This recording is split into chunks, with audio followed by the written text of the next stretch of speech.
vidéo. Cette nouvelle vidéo va porter sur la notion des forces des champs, notamment la notion plus précisément la notion des forces des champs magnétiques, bien entendu liées aux champs magnétiques et au magnétisme. Cette notion-ci intéresse beaucoup plus nos élèves, nos frères, ou nos petits frères et nos élèves, des élèves de classe de terminale scientifique, ou bien pour tous les étudiants qui seront en train de préparer un concours au niveau baccalauréat. Bon, maintenant, c'est quoi une force des champs?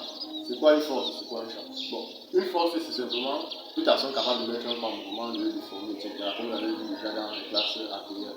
Maintenant, un champ, c'est simplement un espace à l'intérieur duquel un corps est soumis à une force. Ça peut être un champ magnétique, ça peut être un champ gravitationnel, ça peut être un champ électrique. Et ici, on va beaucoup plus s'atteler à la notion du magnétisme. Dans cette partie-ci, il y a deux grandes forces à retenir, notamment la force de Lorentz et la force de Laplace. La force de Laplace, c'est simplement cette force-là qui s'applique sur un conducteur de longueur L, parcouru par un courant I, et bien sûr le tout placé dans un champ magnétique uniforme, j'insiste bien sur un champ magnétique uniforme B. Par conséquent, ce conducteur-là sera donc soumis à une force dite de Laplace.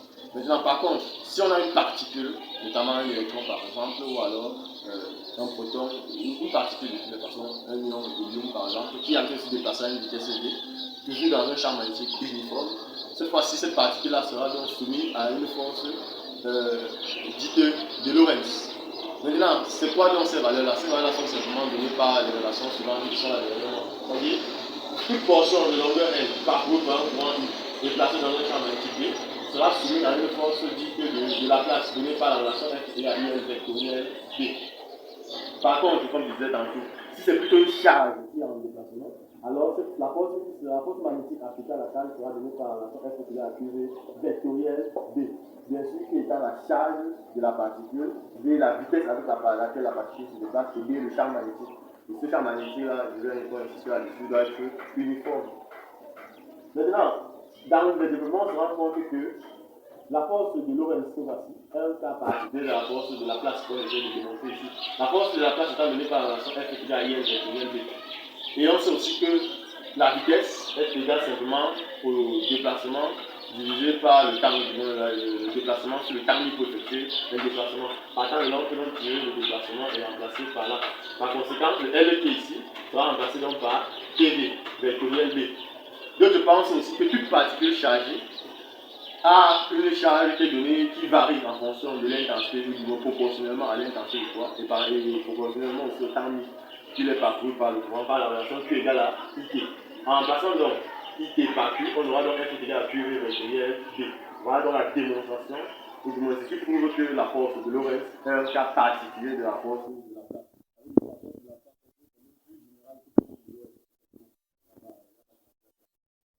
Maintenant, on a dit F est égal à IL vectoriel B lorsqu'il s'agit de la force de Laplace, F est égal à QV vectoriel B lorsqu'il s'agit de la force de Lorentz. La relation entre ces trois vecteurs, c'est-à-dire entre F et B, ou alors entre F et B, est une relation de telle sorte que les trièdres F, IL, B et F, QVB sont des trièdres jets.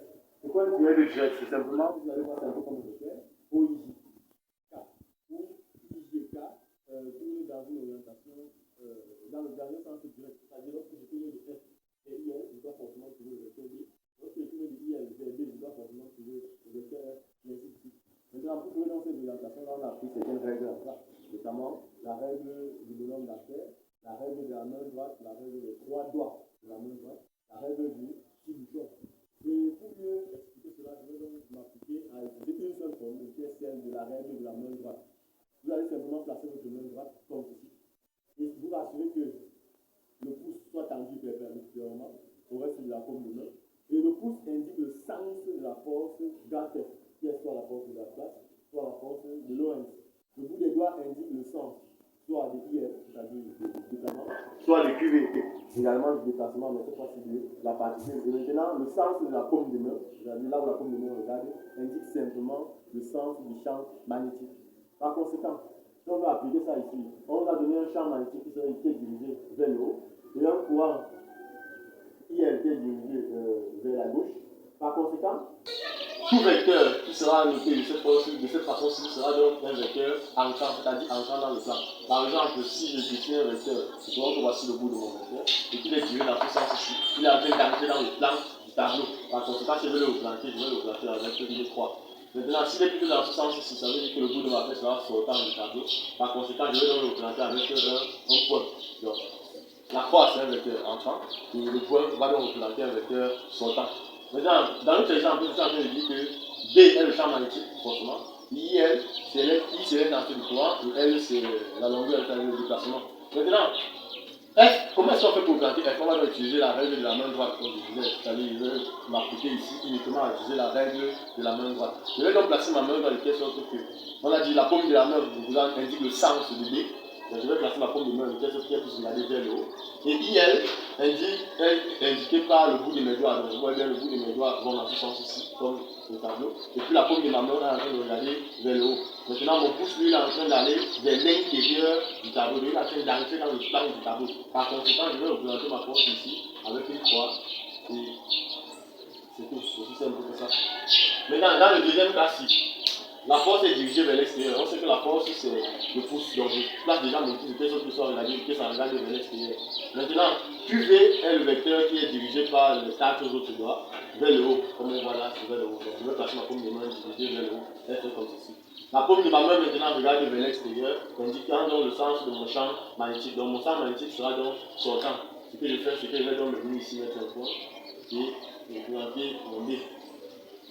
Dans notre troisième exemple, F est dirigé vers le bas. Donc F est dirigé vers le bas, il faudra donc que je place mon pouce dirigé de façon vers le bas. Donc mon pouce déjà doit regarder vers le bas. Maintenant, V est en train de regarder vers la droite. Sauf que la charge de la particule cette fois-ci est négative. Et comme on sait, ce qui nous intéresse, c'est d'avoir le sens de QV. V étant en train d'aller vers la droite, Q étant en valeur négative, QV va donc être un vecteur qui va être en train de regarder vers la gauche. Le sens opposé à V. Par conséquent, F vers le bas, QV en train d'aller dans ce sens-là. Bon, la paume de ma main regarde vers l'intérieur, c'est-à-dire le champ magnétique F sera donc entrant dans le plan du tableau. Par conséquent, je viens ici, je vais mettre dans le coin et mettre mon champ magnétique B. Puisque le troisième vecteur qu'il fallait représenter est le vecteur champ magnétique. Bon, dans notre quatrième exemple, maintenant, on va donner un champ magnétique IL. Le champ magnétique est dirigé vers le bas, par conséquent, ma paume de main doit regarder vers le bas. Maintenant, IL est dirigé vers l'intérieur. Non seulement ma paume de main va regarder vers le bas, mais en plus, le bout de mes cartes doit regarder dans le plan du tableau. Par conséquent, mon pouce tendu perpendiculairement indique le sens du champ magnétique. On voit bien que le champ magnétique est donc dirigé, la force magnétique, autant pour moi, est donc dirigée vers la gauche. Par conséquent, je vais mettre mon F dans ce sens-ci. Maintenant, dans un cinquième exemple, je vais prendre l'exemple d'une roue. Cette roue, on va donc conduire, relier à un générateur. La bonne longue, comme vous savez, la bonne positive, la bonne courte et la bonne négative. Et le courant circule toujours de la bonne positive vers la bonne négative. Donc ici sera dans le sens du courant. Et ici, le sens du courant.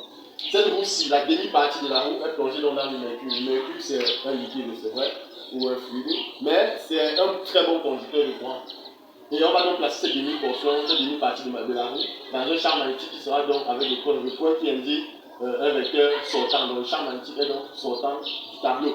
Maintenant, le courant qui arrive ici, au milieu, au niveau des rayons, il va donc parcourir ce que nous voyons ici en étant dirigé vers le bas. Donc ça c'est mon courant dirigé vers le bas.